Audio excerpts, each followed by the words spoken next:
Hello everyone! Welcome back to Final Fantasy XIV Full Story Playthrough. My name is Foxy Games. In the last episode, we finished up our business in Yulemoor and found ourselves in Amh Araeng, where we sampled the local cuisine, if you can call it that, and learned that one of Alisaie's friends in the first is here, and willing to take us to her. But before we do that, we do have a quick quest to do. For Gengen. For an ether current. Greetings, friend. You like helping people, yes? Maybe you can help me too. You see, my son Gungun makes me very proud, but very worried. He works very hard, too hard for his own good. He follows orders, yes, follows them until someone tells him to stop. This is very dangerous, bad for his health. I need you to speak to him, persuade him to rest. He should be near the Red Sarai, probably leaving no stone unturned in his search for relics. Please tell him his father orders him to stop. Well, there is such a thing as working too hard. Let's go and see if we can convince this young Mord to cool it a little bit. Gungun. Search the nooks, search the crannies, search high, search low. Oh, sorry, I did not see you there. Are you lost? Father says I must rest. This will not do. No, no, I will stop, but not yet. I need something to show for my efforts. All this scrabbling, all this searching, and still no shinies. You came here to tell me to stop, but if I refuse, your job will not be finished, will it? That will not do either. Wait, I have an idea. If you help me find shinies, my job will be over, your job will be over, and I can rest. Simple, yes? Oh, jeez. Kobold logic right there.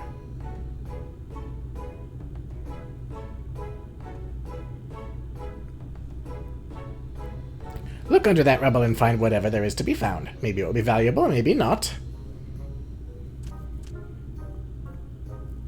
Either way, let us keep searching until we get at least one shiny.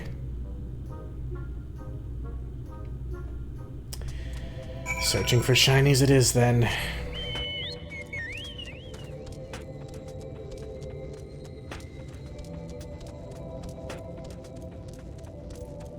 Well, fortunately for us, we're Foxy Games.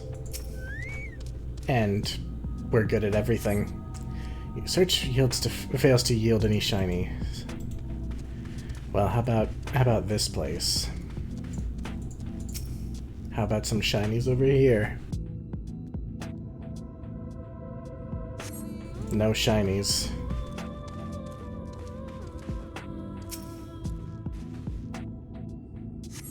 You find a signet ring. Fuck yes.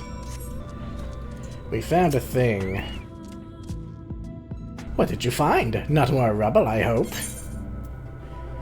Untold years spent buried beneath sand and rubble have done little to tarnish this exquisitely crafted piece of jewelry.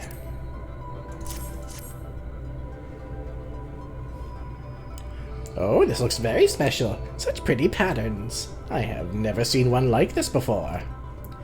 But how much is it worth? I am an expert in finding shinies, not a historian. Perhaps we should ask someone. Once we sell it, we will divide the profits between us. We worked as a team, so half for you, half for me. Fair is fair. Fine. You know what? Fine. We'll go down this rabbit hole and see. Such a pretty ring, almost too precious to sell. Almost. We will ask a friend of my father's how much it is worth. He is a good man. We can trust him. Well, as much as we can trust anyone that my father would call a friend. Anyway, let us meet in Mordsuk. Once we are done, we can discuss your reward. Only thing sweeter than a handful of shinies is a purse full of jinglies.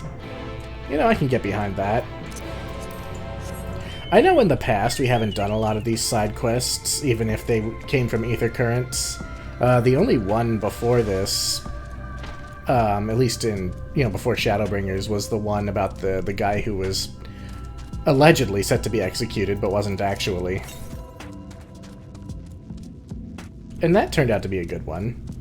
And then there was the one in, was it Kalusia? Pretty sure it was Kalusia. with the mayor. And that was a good one too. So maybe this one will be good. Or maybe it'll be dumb. Well, like the one that I didn't do in Heavensward with the fucking Vanu. Not the Vanu. The bird people, whatever the hell they were. Actually, maybe they were the Vanu. Here's an idea. I don't care. They're stupid. Very close he is. This way.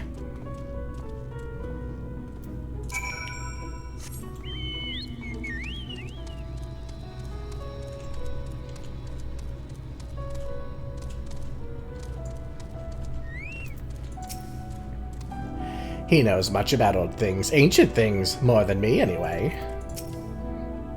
What have you got for me today? I am not sure, but it is a very lovely shiny. Here, take a look.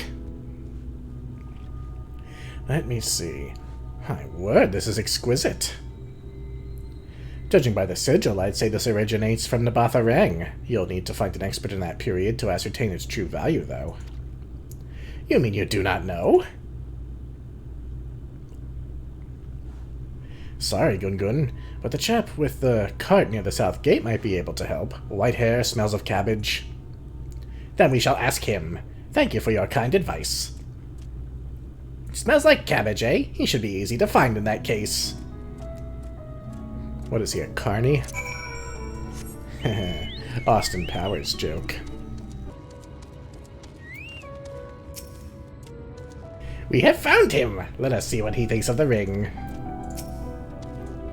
May I help you? Please tell us what this old ring is worth. Oh, I have not seen one of these in a very long time. Well, what is it? This is no simple ring. See that sigil? Used to seal letters it was. The owner must have been someone quite important, but you'd best speak with Jamiel if you want to know who it belonged to. If you want to know the crests and such, he's the one to ask. Gah! Not again! I just want my jinglies. Hopefully Jamiel will be the last one we have to ask. I agree.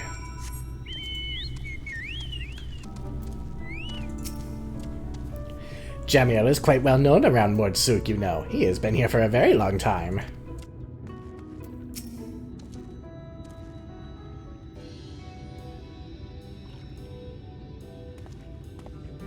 Now, what could you two spry younglings need from an old man like me?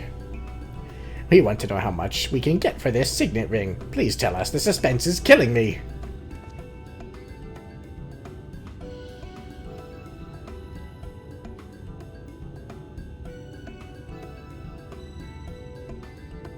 Where did you get this? It belonged to a Malik of Amh Araeng. Oh, that sounds very valuable indeed. So, how much? To a historian, it is priceless. In all likelihood, there's only one such ring in existence. Though I am afraid that to the layman, unversed in ancient sigils, it is worth no more than any other signet ring of a similar age. Anyone in the Amh Araeng with even a modicum of wealth would have had one bearing their mark. So, it is priceless but also not worth very much? I am confused. It looks like we will not be rolling in riches after all. I am very sorry to have dragged you around Mordsuk for nothing. But as we always say, no such thing as a thing no one needs, and hard work is its own reward. Something like that, anyway. While your coin purse may be no heavier than before, you have learned an important lesson. At least I think so. Yeah, sure.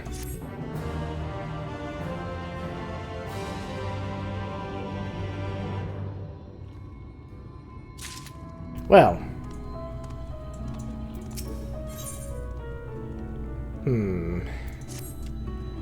Now that business with the ring is over, I should rest, as I said I would. Then your promise to my father will be fulfilled. Actually, there is something I should like to discuss with you. I'm in no rush, however, so let us speak after your repose. Ah, my curiosity, it is piqued. Please, you must tell me now. I can rest while I listen. Oh, well, if you insist. I would like you to help me search for more relics from the Amh Araeng. If my suppositions are correct, I know where many such artifacts are waiting to be uncovered.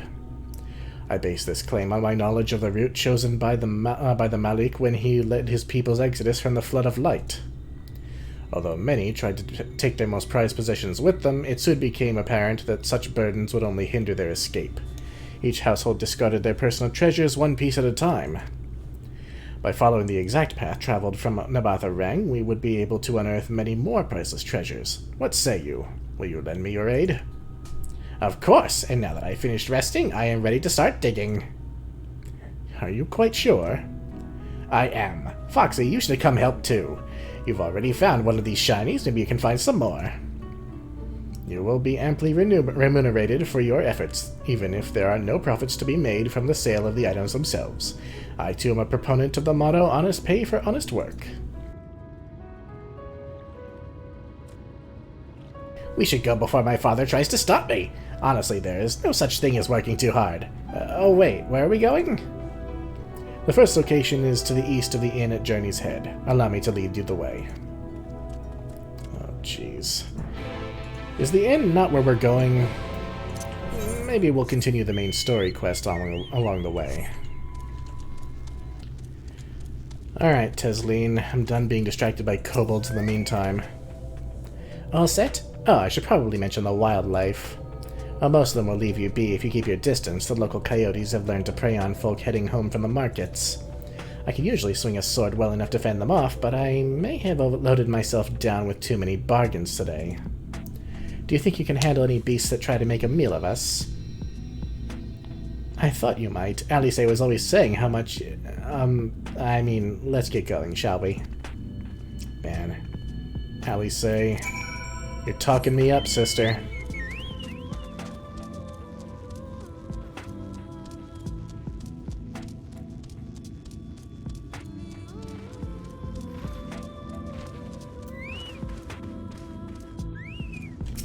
It's a single coyote.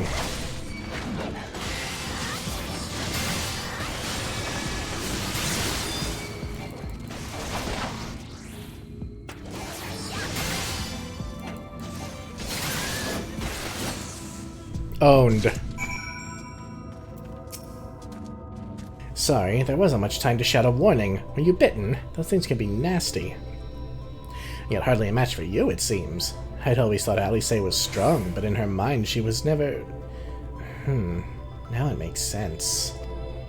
Well, we should push on. It might be best if you scout ahead and clear out any coyotes that have our scent. I'll wait here so you can fight without any distractions. So Alisaie's constantly comparing herself to us. Oh, we have a very close by ether current. Where is it? Southeast. That would be... over the ledge here? Ah.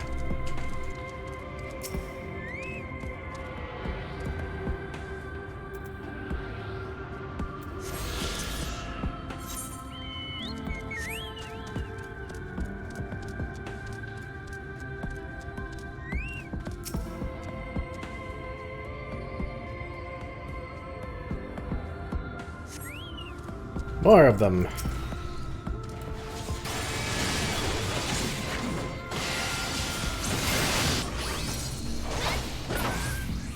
Nice kick, Ludos.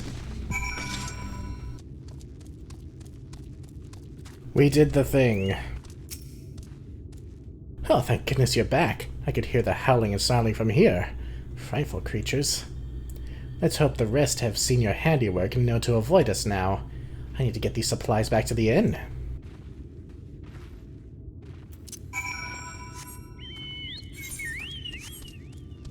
Alright. Let's get over this ledge if we can. We can't. We can. Okay. And we'll continue with our little side quest here just to get it out of the way. Don't want that hanging over our heads after all. Look at that thing. It's giving itself a sand bath. Motherfucker. Look at it. That's disgusting. I mean, it's not disgusting because of sand. It's just disgusting because of how it looks.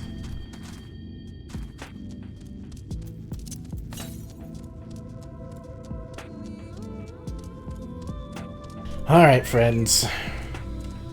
It does not smell of treasure here. Maybe I'm not sniffing hard enough. As I recall, there should be a few artifacts scattered around this area. The first items to be discarded were those of little value or simply too cumbersome to be carried over long distances. However, we can assume that many were buried here so they could be recovered later. Therefore, it seems logical that landmarks such as large outcrops and so forth would be used to indicate their position. Less talking, more digging! I want to find the shinies. Shinies, shinies, shinies.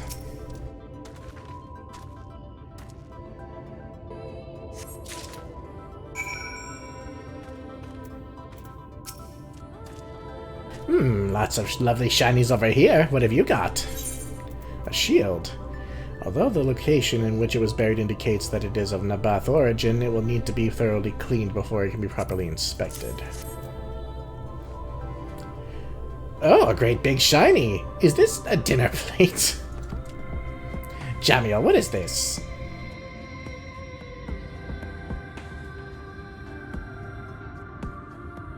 A heraldic shield. The 5 coins above the castle represent each of the great houses of Amh Araeng. Coins? Is that because they were rich? Precisely.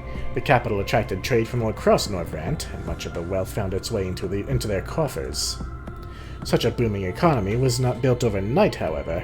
Although Amh Araeng was largely established by Humes, the harsh desert environment meant that they had to rely on the aid of neighboring peoples. It was the Mord who taught them how to safely traverse the barren plains, methods of finding sustenance, and much besides. They were also respected partners in matters of commerce. The Nabath owed a great deal to your ancestors, Gungun. I never knew. History is all around us, if we know where to look. Which reminds me, the next location I would like to search is not far from here. This way, if you please.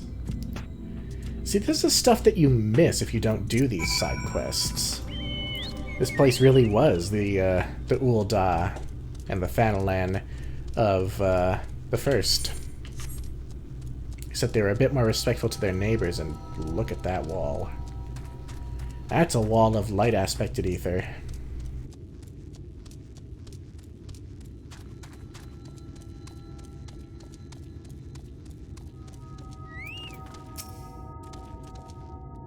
Do you think there will be more shinies? One will hope. I have reason to believe that more artifacts are resting beneath these ruins. Please take the utmost care with any that you discover, as some might be fragile.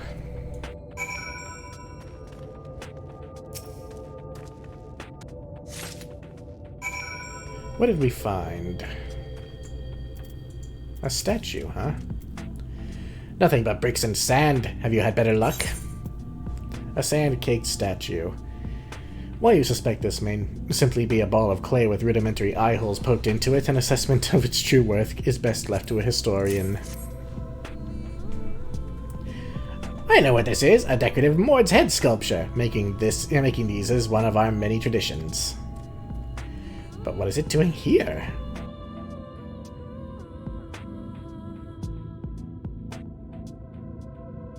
We may surmise that it was once kept in the pristine palace of Amh Malik. It once housed tokens of friendship from allied peoples. That the Malik brought such gifts from so far from Nabath Araeng is proof of their cultural significance. However, when the Nabath and the Mord first came into contact, there were many disagreements. I do not understand. We Mord hate arguing. The art of negotiation is another one of our many traditions. Yes, I dare say that was a decisive factor in these disparate peoples finding common ground. Yet the Mord live on while the Nabath are no more. Hopefully we'll uncover yet more valuable insights to the past at our final excavation site. And may I say, your work thus far has been nothing short of exemplary. Please, save your thanks for when we have finished. There is still much to be done here. More treasures to be found. Alright, we'll keep going. I want to dig, dig, dig! Where's the next spot, Jamiel? West from here, close to the Nabath Severance. Then what are we waiting for? Must hurry, must hurry! I hope this quest is done soon. I'm tired of doing his voice. Well, it's close by, so we'll just go do that. Oh my god, these zombie things look so stupid when they're running around. They look stupid to begin with. Like, look at them. Oh my god. Can we be done with this? Yes, this is the spot. Let us see what we can find here. This dirt smells like it is hiding treasures. Time to work, work, work.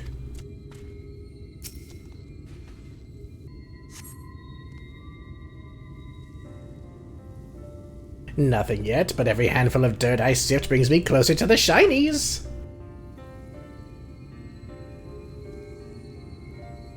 Gun, there's something I would like to ask you. Yes, I am listening. Working, but listening. Why do you go to such lengths to help me? You've had barely a moment's rest since we first began, yet you said about your digging like a man possessed. What can I say? I love to work, that is all. Maybe that is not such a good answer. I mean, I am a Mord of Mordsuk. This is our way. Is that so? No such thing is a thing no one needs. And you need these treasures, yes? Then I will find them for you. Helping each other, helping outsiders, it makes no difference. A job well done is a source of great pride for Mord. Now I see why the Naboth valued your ancestors' friendship so highly. Oh, I have found something!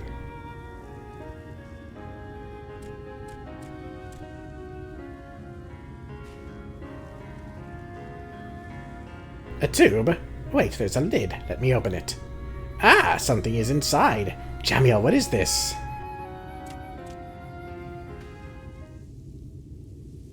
He's gone. Where did he go? Was he a ghost? But I wanted to show him the treasure, of all times to go on a stroll. Can you go and look for him? You will see further from higher ground. I will wait here and guard the relic. I'll bet you he's like an ancient Naboth spirit or something. That seems to be a thing. Here in the first, there seem to be ghosts everywhere. First Ardbert, and now this guy.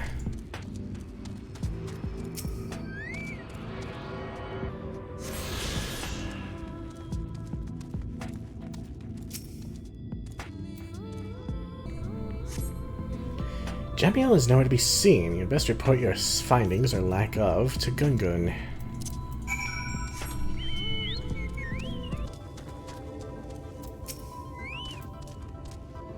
So what happened to him? Maybe he fell. You do not know? Oh, this bodes ill indeed. While you were gone, I inspected the treasure. Inside was a scroll which shows the Naboth royal family tree, and the last Malik's name was Jamiel. Which can only mean one thing, that he is really the last Malik's ghost. He must have needed someone to find his final treasure so that he could pass into the afterlife. We must inform Father. If there are ghosts wandering around, he needs to warn everyone. I mean, he didn't seem particularly vengeful, but whatever. We're totally not walking all the way back.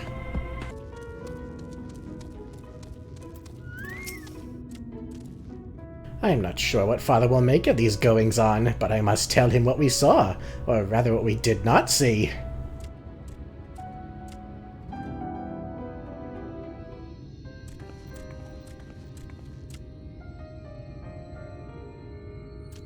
Foxy, you've been assisting my son with his work, yes?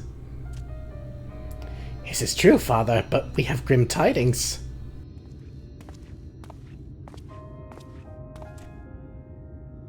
Master Gengen, might I have a... Ah, there they are.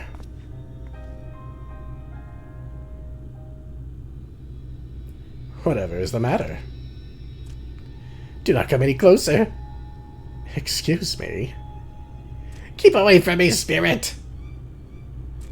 I beg your pardon. I may be rather long in the tooth, but I am still very much alive, I assure you.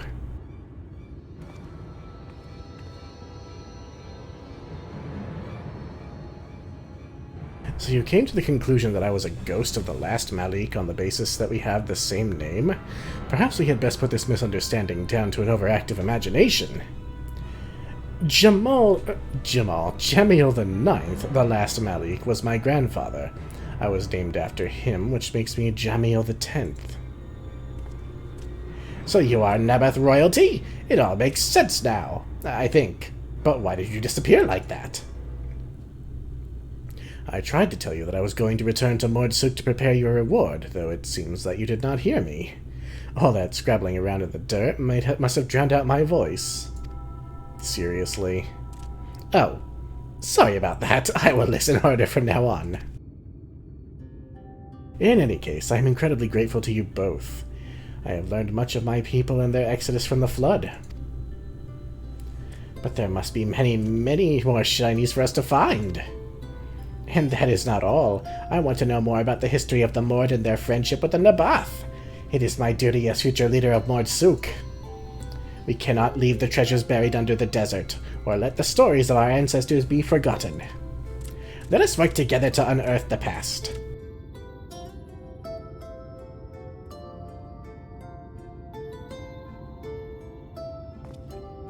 Master Gengen, you have raised a fine son. And he will be a great leader one day, if he can avoid working himself into an early grave. Gungun, there are many relics waiting to be discovered, but there is no need to rush. They will not crumble away to nothing while you are resting. Come, we have much to discuss.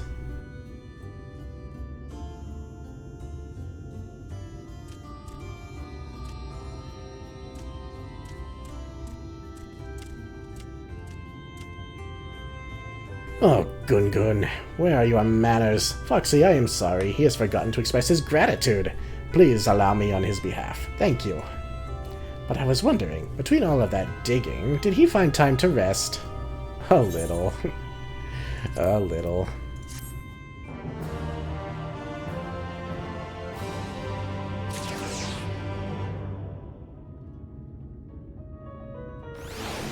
God, with all these different races working together, beast tribes and everything, it's like the first was almost idealized version of the source. I'm sure there was conflict. Just, you know. In this world, their version of the kobolds didn't have their land stolen. And I didn't get this fucking aetheryte, so we have to run all the way back. Heck. Alright, Tesleen, sorry for the distraction. This is it. Thanks to you, I didn't have to drop my shopping even once. Come to think of it, I'm glad I didn't make the trip alone. It seems you ended up escorting me. I'll have to repay the favor somehow, but first let's head inside, shall we?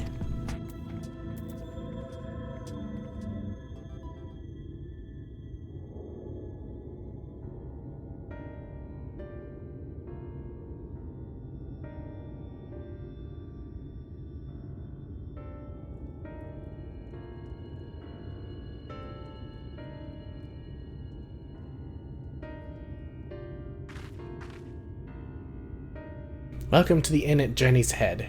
You might be our first visitor from the Crystarium since Alisaie arrived. It's not much, but it's home for the afflicted and a handful of, carers. The afflicted? You don't know.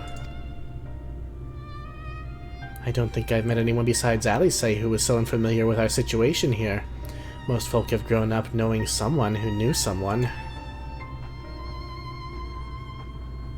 I might leave out something obvious, so it may be best to have Alisaie give you the full explanation.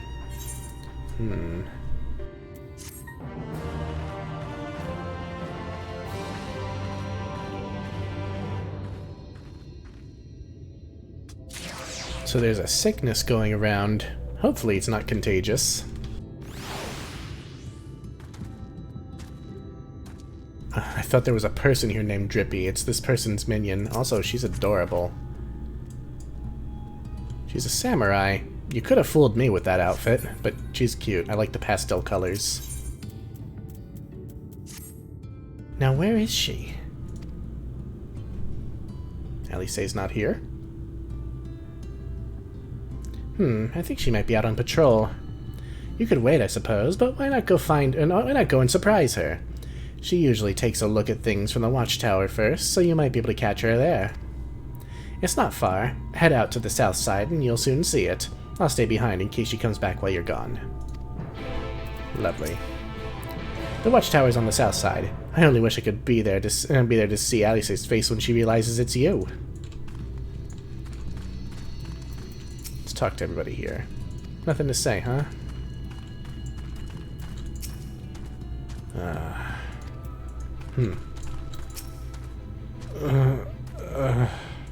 These people are not doing well. Greetings, traveler. This place isn't much, but you're welcome to share what we have. People here seem friendly enough. Let's actually go over here and talk to these people.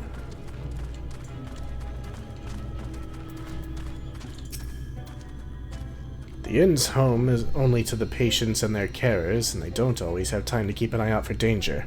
That's my job. And Alisaie's, apparently. No one comes here without a very good reason, and I'll not pry into what yours might be. I will, however, try to make your time here as painless as possible. What do you do here? I care for those who can no longer look after themselves, though in all honesty I had no intention of staying when I first arrived here with my brother. He was a patient here, you see. I started by performing a few chores about the place, and before I knew it, I had become one of the carers. And when my brother's time came, I decided to carry on. What kind of place is this? The name Inn at Journey's Head described what goes on here fairly accurately. As with any other inn, it's simply to rest before you embark on the next part of your journey, if you see what I mean. Originally, it was more of an infirmary, a place where the patients were supposed to recover. Over the years, it became clear that once a person is touched by a sin eater, there is no cure. Our job is to prepare them for the journey into whatever awaits beyond this life. Oh dear. So the sin eaters do something to people.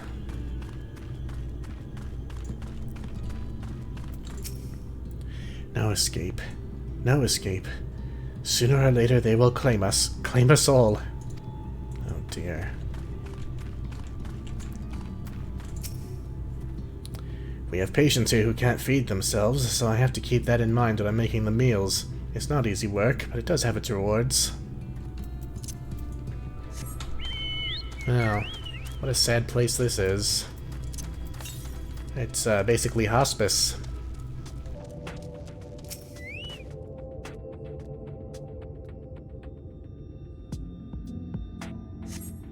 Alisaie is nowhere to be seen, but you spot fresh footprints on the ground, and they look to be the right size.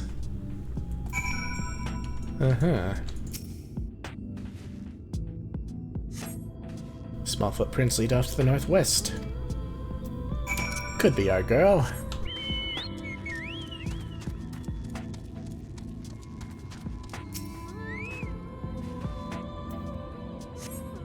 And they continue.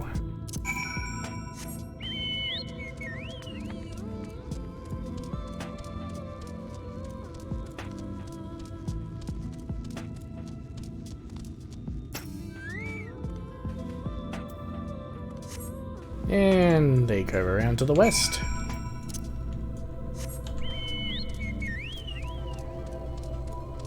Seems apt for a patrol. Though why she left all these things. Oh dear. What the hell? There are more tracks here, but they end in a mess of disturbed sand.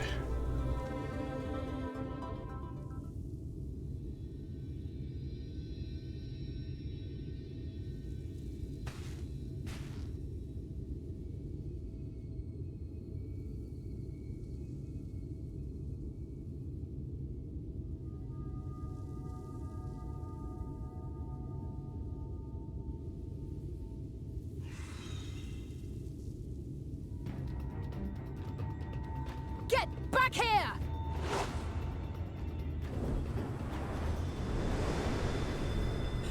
Is that... It can't be.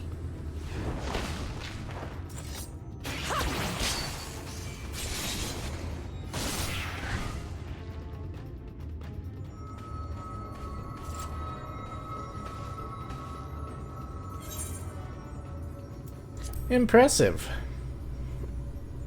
Let's be kind to our Just girl. a lesser sin eater. Nothing to write home about. I knew you'd turn up sooner or later, but I had been hoping for sooner.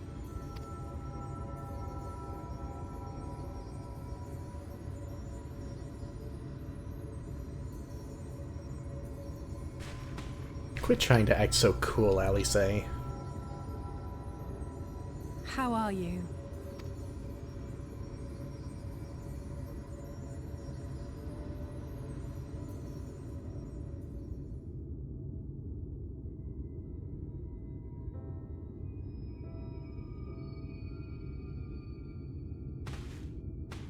We've fought them to a standstill, then.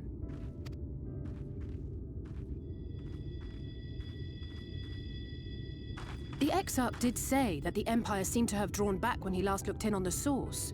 But without knowing for sure how fast time was passing there, I couldn't help worrying that a lot might have happened since then. I'm heartily relieved to hear that it hasn't, just as Alphonse must have been.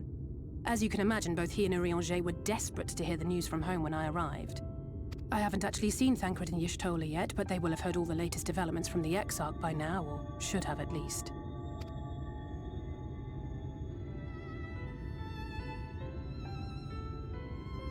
When I think of how frantic Tataru and the others must be, I want nothing more than to rush back and reassure them. But we still haven't found a way to reverse the summoning. And even if we had, we couldn't just ignore Uriel's vision. He may use 10 words where one would suffice, and they may often obscure as much as they reveal. But on this matter, he was as clear as day. I do not doubt for one moment that he saw what he claims. Nor how difficult it must have been to speak about them. The 8th Umbral Calamity and your death aren't exactly topics for idle conversation. As much as I might want to go home, I don't want to go home to that. We can't allow the rejoining to happen, which means we have to save the first from the Sin Eaters.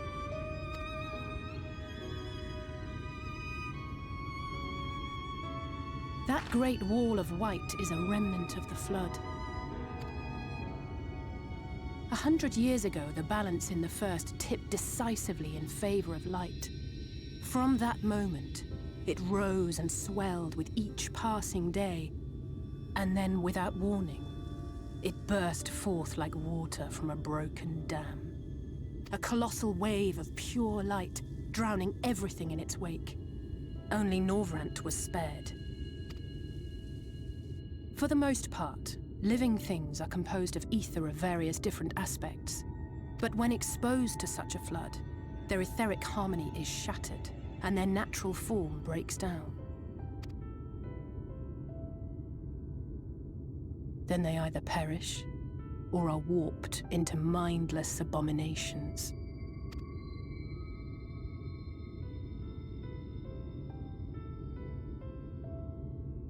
Yes, that's how the Sin Eaters came to be. They were once living creatures, or people, that were caught in the path of the Flood. Once the change is wrought, there is no going back. In that instant, they are gripped by an insatiable appetite for ether, and will happily gorge themselves on any living thing within reach. But even that is not the worst of it. The stronger Sin Eaters can plant light in us, like seeds in soil, corrupting our ether, and triggering the birth of new monstrosities. They are creatures of base instinct, that exist only to feed and to multiply. They feel no pity, know no remorse, and are utterly deaf to reason. Which is why they must be destroyed. Every last one of them. The infirmary is full of the Sin Eaters' victims, left here to spend their final hours waiting for the change to overtake them.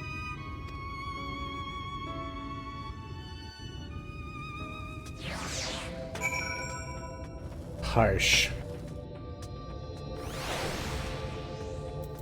Oh boy. And that's why all those people are in there. It's just a matter of time, more for some, less for others. Those patients will all become monsters in the end. And to add insult to injury, the afflicted are feared, shunned, cast out of society and exiled here to the edge of the world. The only good thing I have to say about this hellish place is that it has served me well as a training ground. Tesleen and the others have also been kind enough to share their knowledge of the Sin Eaters, which is knowledge I can now share with you, while you help me finish my patrol, of course.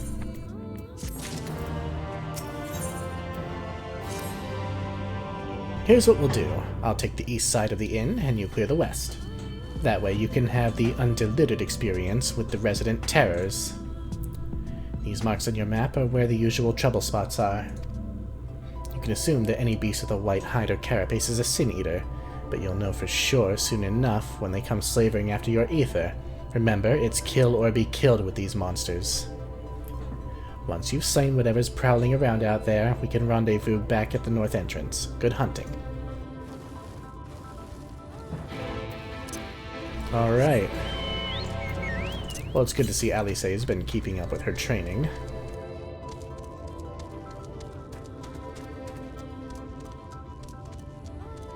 Let's go kill some Sin Eaters. Let's have Ludos come out and play too.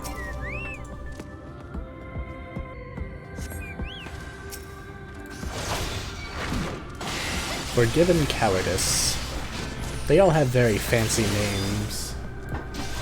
Things that would imply that they're good, or holy, and even their attacks, Tender Love.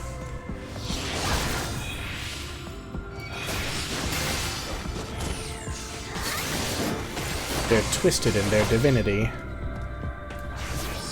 Like biblically accurate angels, almost.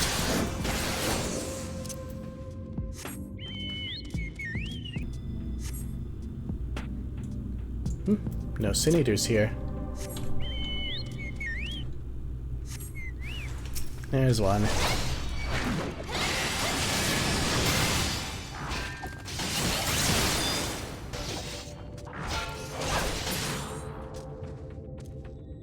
Alright.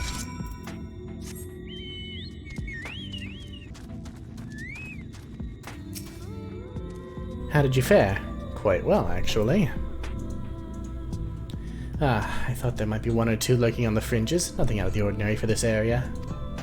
I expect you noticed it yourself, but individually, these lesser Sin Eaters are no more deadly than a natural predator you might encounter in the desert. It's when they appear in numbers that they pose a threat. Much like the Void Scent, they have an unfortunate tendency to flock to the strongest of their kind. Thus, when a powerful Sin Eater goes on the hunt, it might be attended by a veritable swarm of weaker kin. Imagine an army of such creatures descending on a village or a hamlet. That's the basic idea behind my patrols, to call their ranks often enough that their numbers won't be overwhelming when the big ones come out to play. And you certainly helped on that front. Let's report our victories to Tesleen, shall we?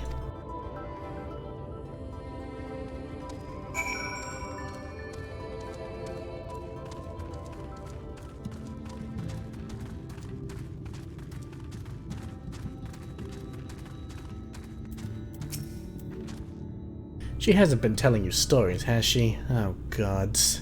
A few. Just a few. Alisaie tells me you helped out on her patrol. You have our thanks, and my apologies for leading you from one battle to another ever since the moment we met. In any case, I'm glad to see the two of you found each other. You have no idea how badly Alisaie has missed your company. Everything was always, if Foxy were here, she would... That's an exaggeration, and I don't sound like that either. I was simply trying to view matters from another perspective, and I respect Foxy's methods. Honestly, after seeing her in action, I can understand why. The way she leaps into the fray without hesitation, it really is something to behold. I might be a little bit smitten myself. I'm only teasing, though I have no doubt she deserves all the admiration she gets, just as you do. Oh, Alisaie, you're adorable. Bit of a tsundere, but adorable. Let's check out this helmet. Oh god, it's got antlers. I kinda like that. I mean, I'm not gonna wear it, but does it have a helmet? Like visor? Oh my god, it does. It has a visor. This is what I get for sharing. Maybe I'll just head out on another patrol. Ah. I'd love to lay out a welcoming meal, but the duties I put off when I went to the market are still waiting for me. There are 101 things that need doing. I'm sorry, but would you mind waiting here with Alisaie? What, and twiddle our thumbs while you work yourself to death? Surely there's something we can help you with. I could do with a hand, it's true. Thank you. You can start by helping me sort out the larder, Alisaie. While we do that, could you tend to a few patients, perhaps? There are 3 in particular I meant to visit. It's just a matter of saying a few words to them and seeing that their skin isn't caked in sand. Their names are Parnell, Todden, and Helric. They may not give much in the way of a response, but I promise they'll be pleased to meet someone new. I would speak more on the subject of the Sin Eaters, but let's see these tasks finished first. It will do them good to see a new face. There's not much in the way of novelty around here to distract them from their worries. Yeah, I imagine not. Mostly just new patients, I'm sure. Let's speak with Parnell first.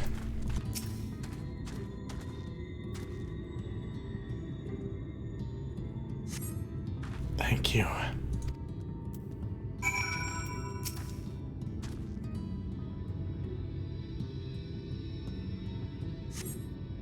Nothing to say.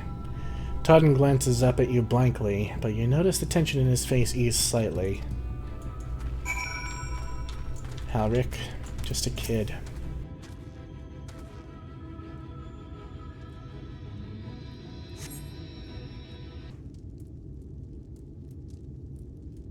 Helric remains utterly still as you wipe the sand from his cheek. The texture of his skin is hardened into something akin to plaster. Oh boy. It's not long for this kid.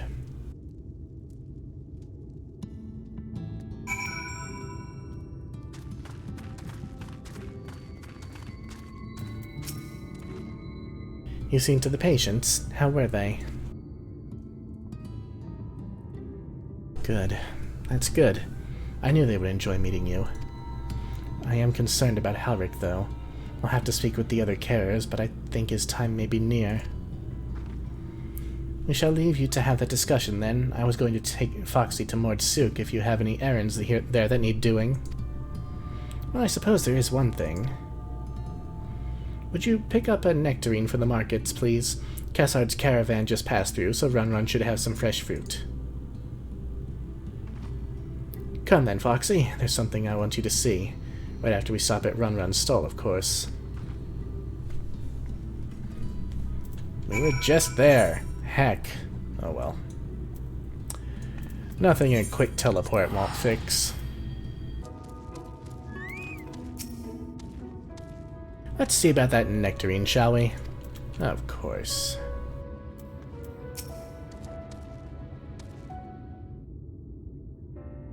Oh, back again, are you?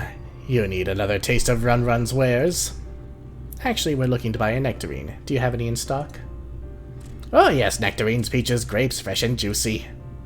Given how richly you cracked your coin purse with me, I might still owe you food. Here, take this one, free of charge.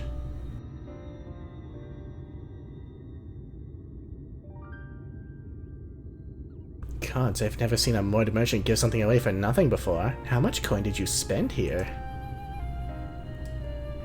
Oh yes, I'll take a jar of honeyed worms as well. Oh no, they're not for me. It's an offering of sorts. Ahem, the worms, if you please. Only the best regulars for you! Come again, my friends. An offering, huh? Right, that's our shopping chores taken care of. Let's head up past the Aetherite to the main tower. The view I want to show you can only be seen from its very top.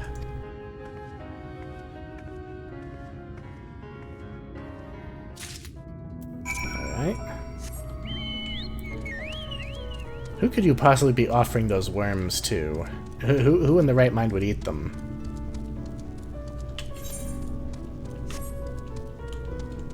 Huh. Here are your precious worms. That buys us a trip up to the top of the tower, does it not? Oh, jeez. Glazed wrigglers, you actually brought them! I really shouldn't let you, but just this once, alright? Only once. Never fails, shall we? So it wasn't an offering, it was a bribe.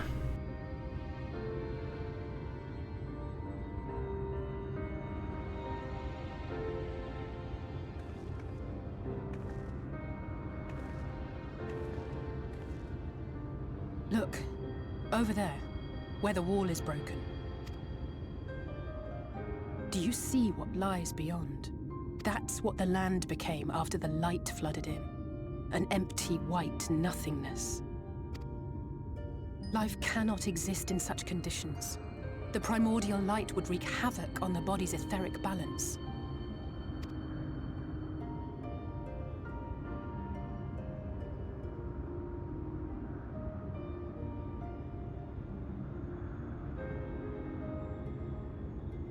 That nectarine you bought, it's Halric's favorite fruit.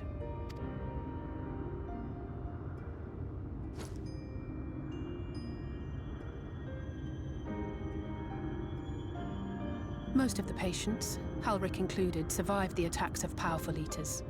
But their fate was sealed all the same. The monster's corruption has entered their bodies, and their very essence is being subsumed by light. The twisted state of the world itself just makes matters worse. Under normal circumstances, a person's ether naturally tends to equilibrium. But for these poor souls, the opposite is true. Sooner or later, every single one of them will turn.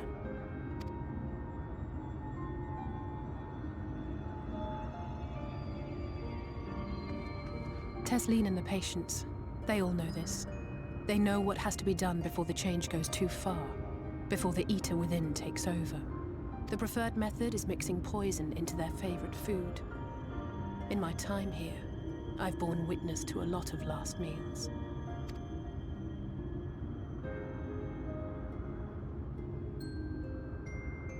I feel just as helpless as before.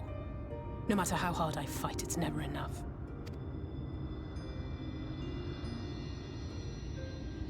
But it's a war I mean to wage, nonetheless. Speaking of wars, do you remember how I made you promise not to leave me and then promptly collapsed? Well, let's just say I had a few choice words for the Exarch concerning the timing of his summons. Yeah, I imagine you did, and actually he said so, didn't he? But even if the fault lay with someone else, I couldn't shake the feeling that I'd abandon you on the battlefield. So I swore that I'd make up for my absence there by making a difference here. And that's what keeps me moving forward, even when things seem hopeless.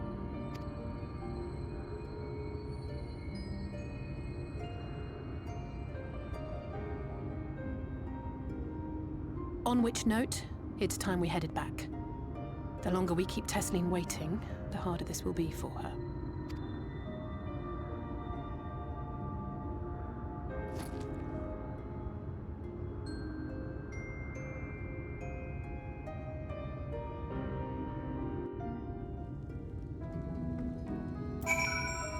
Somebody has to do it. I'm glad I was able to show you that. When it comes to understanding the catastrophe which befell the first, one glimpse of the empty wasteland beyond the wall is worth more than an hour of Urianji's lecturing. And I needed you to know beyond a doubt that Tesleen has no other choice. The nectarine will be a kindness. It just isn't just the threat posed to others. When a person becomes an eater, the pain appears to be excruciating. The carers are truly fond of their wards and would spare them that suffering. It is their way of fighting back against a fate worse than death. Understandable, honestly. No one is allowed in here without permission, especially not outsiders. Yeah. Until we bring you a literal can of worms, anyway. Just teleporting. Fuck it. Bollocks! I didn't fucking... Ugh. Hey, you know what I'm gonna do this time before anything else? Finally attuned to this aetherite, so I don't have to run back here again. Fragga.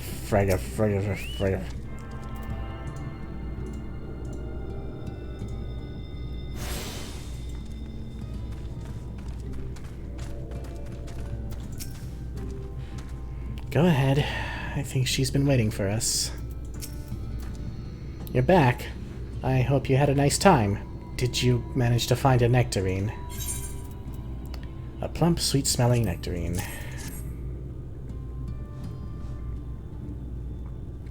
Thank you. Alisaie has explained why I wanted this, has she? I can see it in your eyes. But we may not need it just yet.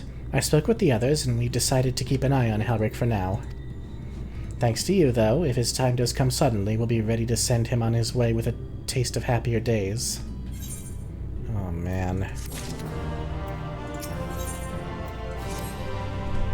Well, nothing's going to happen for a little while yet, so let's see if we can't lighten the mood. We don't want our gloomy faces worrying the patients. I think it's time for that welcome meal, don't you? Take a seat and I'll make us a nice stew.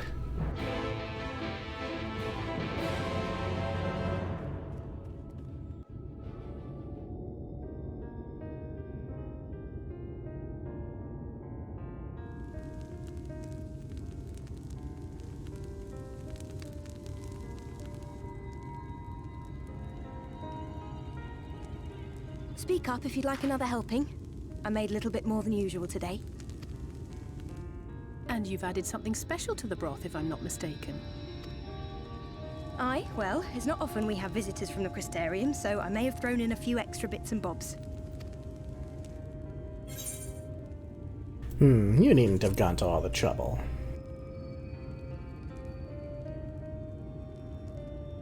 Oh, it's nothing, really. And we do so rarely have guests.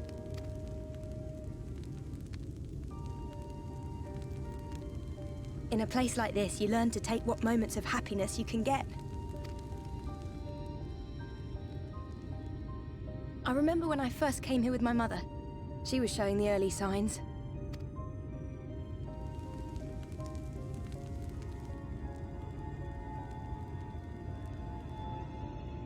I knew there was no way to save her, but I just couldn't face what needed to be done. That's the way of it for most people. Why they travel from arms to stay here. Beaten, broken souls come to wait out the inevitable, to receive the mercy of a painless death.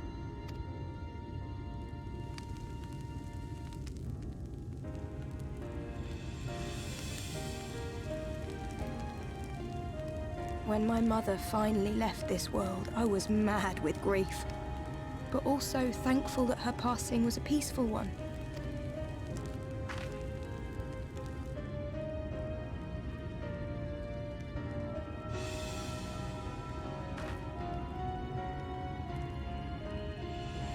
It's never easy, ending a life you've cared for, even when you believe they go on to a better place. I often find myself wishing the Warrior of Darkness would come and do that part for me. The Warrior of Darkness? You've never heard the tale? I'm not sure where it began, but every child in Norvrandt could tell you a version of it. Warrior of Darkness, servant of death, take care of our souls at our dying breath. Let sinners and eaters of sin go with thee, that all may return to the sunless sea. Well, that's the version I was taught anyway. It's just an old bedtime story. He's certainly never deigned to visit us here. Which is a good thing, surely. He sounds rather ominous. Do you think so? I always liked the idea that he treated every soul the same, even the Sin Eaters.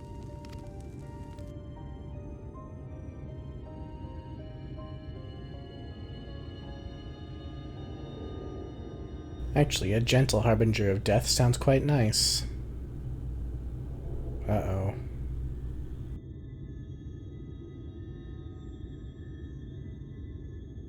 They're coming.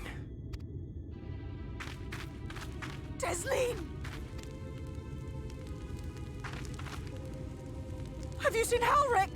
I swear, I only took my eyes off him for a moment.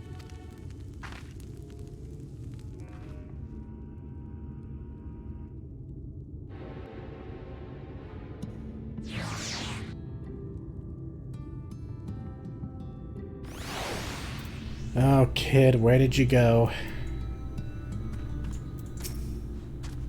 This is my fault. The patients were acting strangely and I let it distract me. They know that the Sin Eaters are coming. They can sense them. Where could he have gone?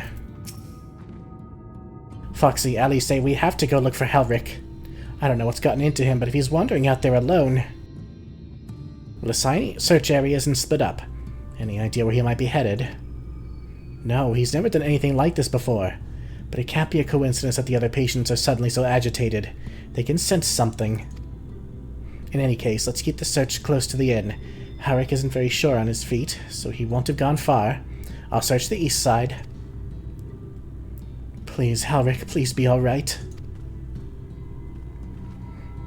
I'll cover the north and west then. You take everything from here to the south. Oh dear. What do the other patients have to say?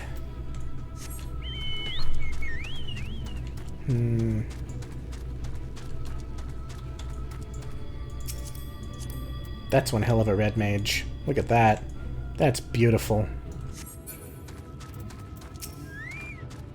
They come. Come for new kin. The Sin Eaters are coming.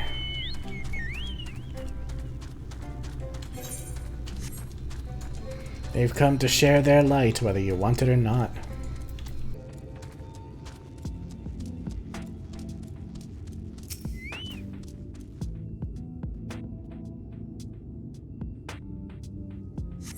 You see no sign of Helric. Maybe he went further west.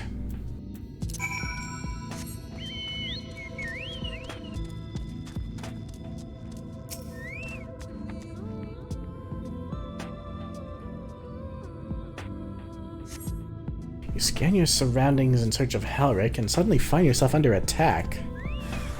Oh, that's a new one. Forgiven Folly.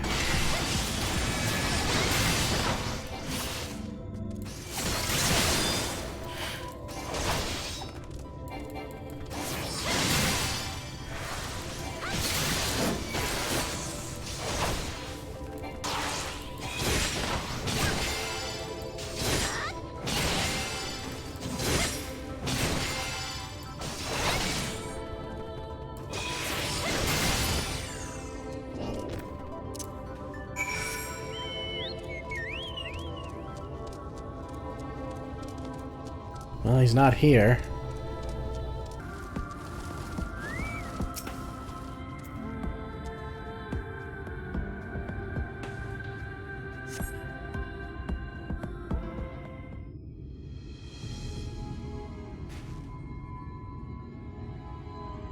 Any sign of him?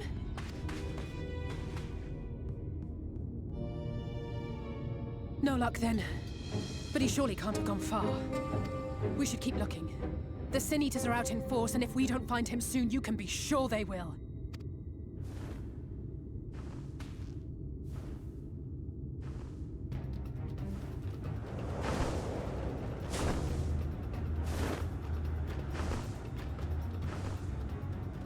Did you see the size of that thing? It must be one of the nasty ones. Wherever it's going, it can only mean trouble. After it!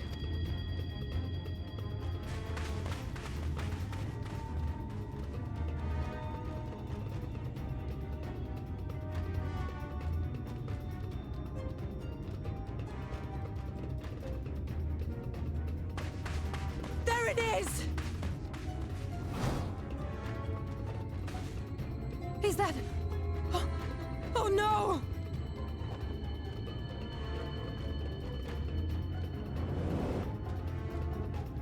Helric!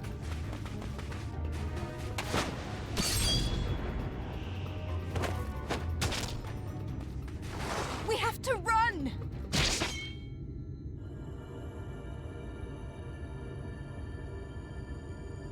Tesleen! No!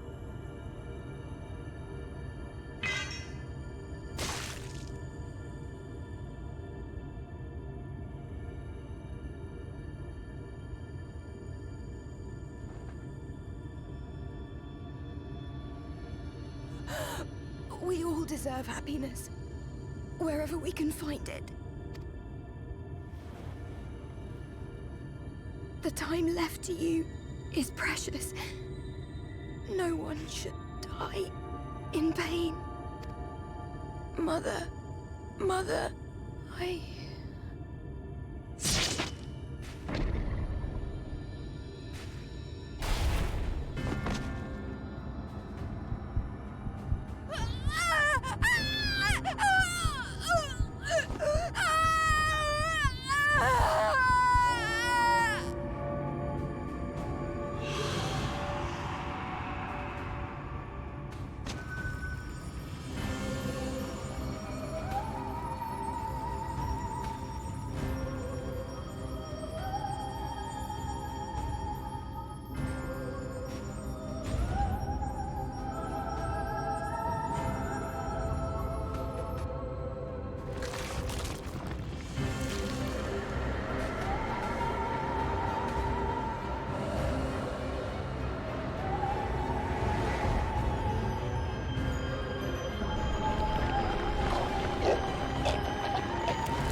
I remember when I first saw that scene, it was scary even. It's probably one of the more graphic, weird shit scenes that you see in this game. Maybe even the weirdest. Of course, the kid has no reaction. He's so far gone. I'm sorry, Foxy. I tried to tell the carers what happened, but I can't be the shoulder they lean on. Not like this. It's okay. I'll tell them.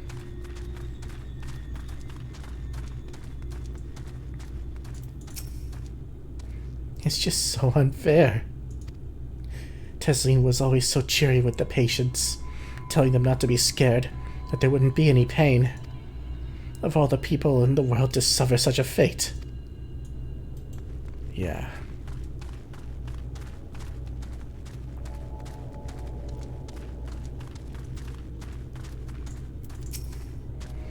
I imagine you're just as shocked as the rest of us, so I appreciate what you're doing here. Me? I don't have the words. Without a body, we can't even give her a proper burial. At least she cared about that sort of thing. About giving people the chance to say their goodbyes. The world is cruel. It doesn't care about those things. Halric is as unresponsive as ever. He stands motionless, staring up into the sky where the Sin Eaters made their escape.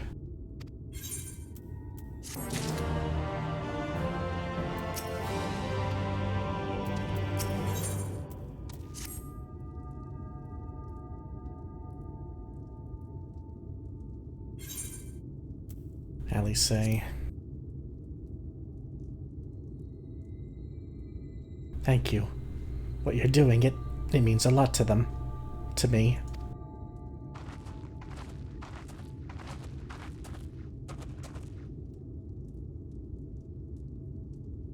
Sorry to interrupt. We realized we hadn't thanked you for rescuing Halric.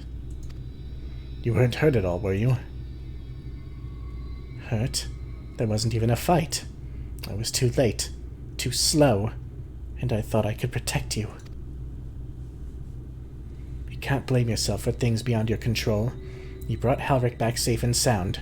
No one could have done any more. I'm sorry, but I've come to a decision. I won't be continuing in my role here. I hope you'll forgive me for leaving you, and that you will delay Halrick's last meal for as long as you possibly can.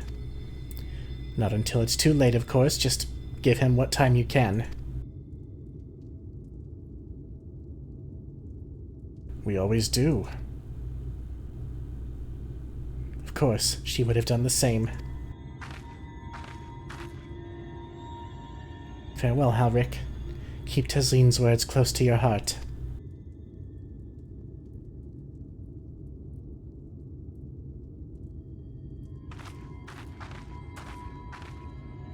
Wait, you're leaving this very moment? I understand how you must feel, but surely this is a bit hasty. Do you even have anywhere to go? I have a destination in mind, yes, and a purpose. This damned light building without cease. It's the reason we can't save those corrupted by the Eaters. But what if we corrected the balance? Even if it were only a little by little, even if it took years, it would surely make things better. Now hold on there. Everyone knows there's too much light, but how could you ever hope to get rid of it?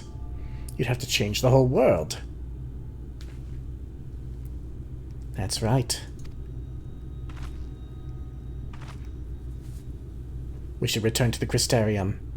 I might not be able to repel the Eaters on my own, but I can still use the skills I have gained there to hurt them.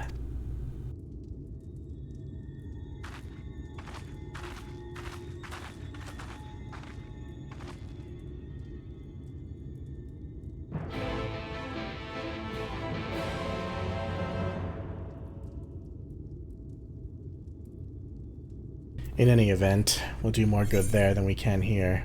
I don't think we have any more Aether Current quests out here currently, so... let's go ahead and meet Alisaie over by... wherever the fuck that is. Hello, Kessard. Foxy, good to see you again. You look like you've a story or two to tell, but I sense you'd sooner get back to the Crystarium. Yeah. Forgive me, Foxy. I couldn't stay there a moment longer. I don't blame you. But I was serious about what I said. While the men and women at the inn battle against this blight with kindness, I must fight it in my own way, with steel. From Eorzea's sword in the darkness to Norvrandt's sword in the light. Cuts above, it feels like an age ago now. Miss Alisaie, is there anything I can get you? Your swiftest Amh. I need to return to the Crystarium immediately. As you wish.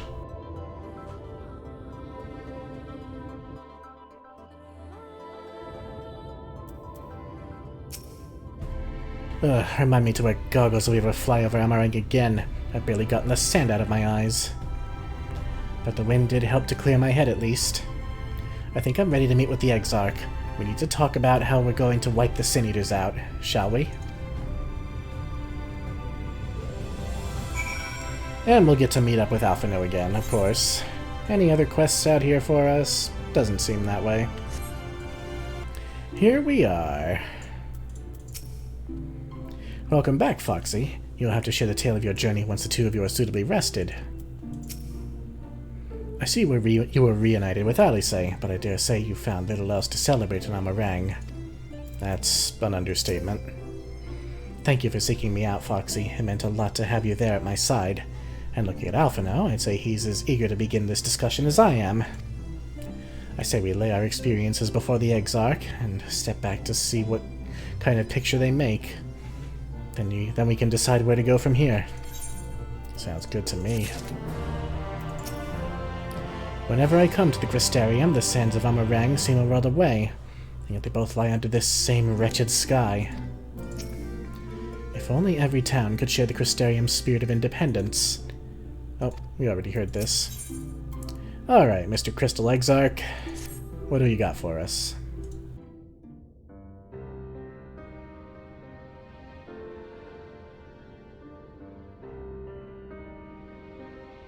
And so you return. Have you gained a better understanding of the crisis now faced by the First? Better is not the word I would use. Some lands may have been spared the flood, but the survivors live only to suffer. There seems no end to the horrors inflicted by the Sin Eaters. Indeed. Those abominations are a calamity in their own right. And I can well imagine how hopeless the task of eradicating them must seem to you. But after countless battles and untold sacrifice, we have identified a potential weakness. Sin Eaters are drawn to serve the strongest of their kind, a class of creature we call Light Wardens. And from what we have been able to ascertain, only a handful of these entities exist. Just as an ant colony will perish in the absence of its queen, we believe that the death of a Light Warden will cause the lesser creatures within its sphere of influence to disperse. I have a feeling Yulmore might have something to say about any concerted action we take against these monsters. Vorthra's command over the Sin Eaters is integral to Yulmoran society. In seeming to guarantee his people's safety, it guarantees their obedience. He will not take kindly to us depriving him of such useful allies. Agreed. Thus we will need to occupy or otherwise divert his forces whilst we proceed with the business of eliminating the Wardens. Until we have done so, all other considerations must be set aside if we are to forestall the 8th Umbral Calamity.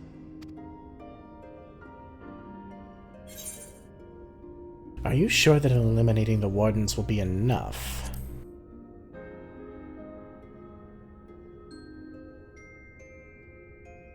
Your uncertainty is understandable, given the circumstances. Perhaps a more detailed explanation is in order. To begin at the beginning, then.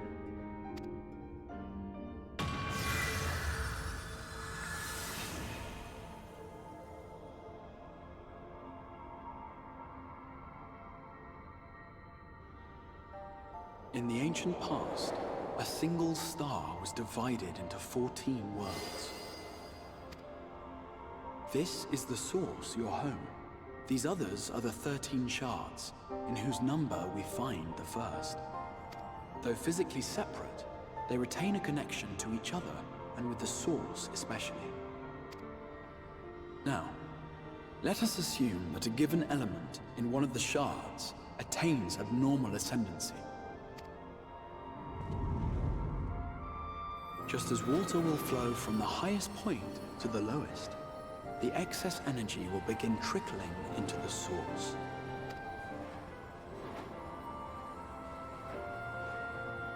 And such an influx of ether will of course exert a palpable influence. If the element in question were fire, then drought and wildfires might ensue. If it were ice, one might expect the weather to turn bitterly cold. As ether continues to pour in, such phenomena will become more and more extreme, until eventually, a single, untimely event triggers a disaster which cracks the barrier dividing the two worlds.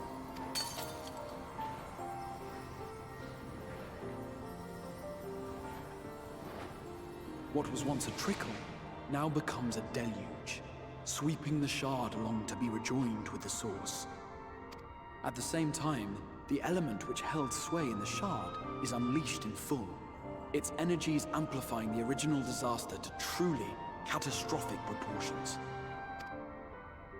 An earthquake thus magnified might strike with enough force to shatter continents. A tidal wave might swell to a size capable of drowning entire nations.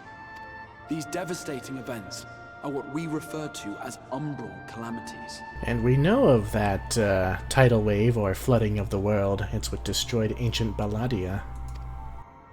7 times has a calamity befallen the source. 7 times has a shard been absorbed.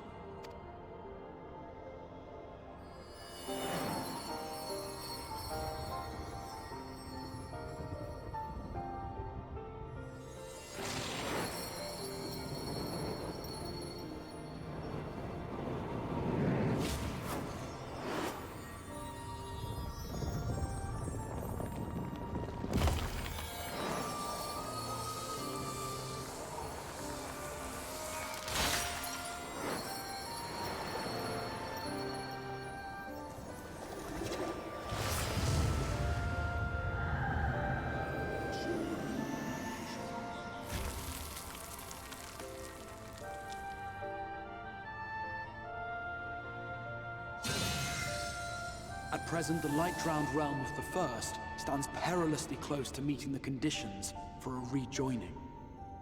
It is the Sin-Eaters who are to blame for the Light's continued dominance.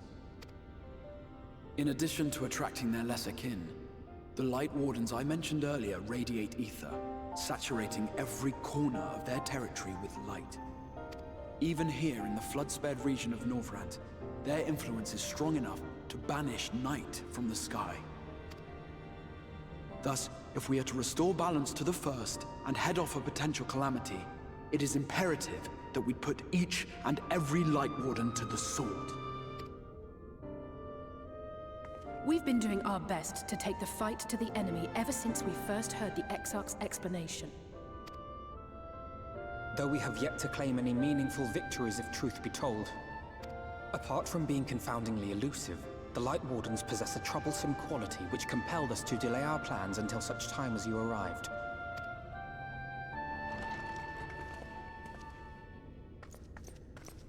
Forgive the interruption, my lord, but Hallminster Switch is requesting reinforcements. They say the Sin-Eaters are attacking in force, and the village could soon be overrun.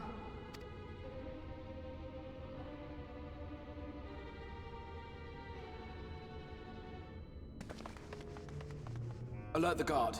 We should be prepared in case the fighting reaches the Crystarium. You have command of our forces in the field, Captain, but hold off on entering the town until I arrive. That goes for Alphino and Alisaie as well. My lord.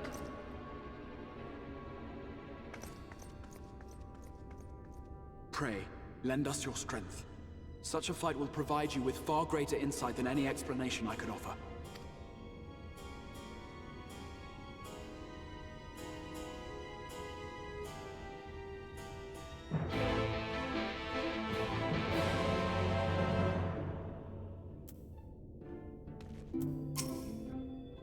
Hallminster Switch is in the north of Lakeland, so we had best make haste with our preparations. In fact, meet me outside the Crystarium at the crossroads northwest of the Ascensor Gate, and I shall lead you there myself. Alright, looks like our first big battle against the Sin-Eaters is about to begin.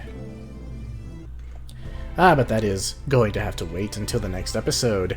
Sorry for the cliffhanger, everyone, but I want to give that part of the story its good time. So, in the next episode, we'll head into Hallminster Switch, and we'll take on the Sin-Eaters in force for the first time. Until then, my name is Foxy Games. Take care of yourselves, everyone. Bye.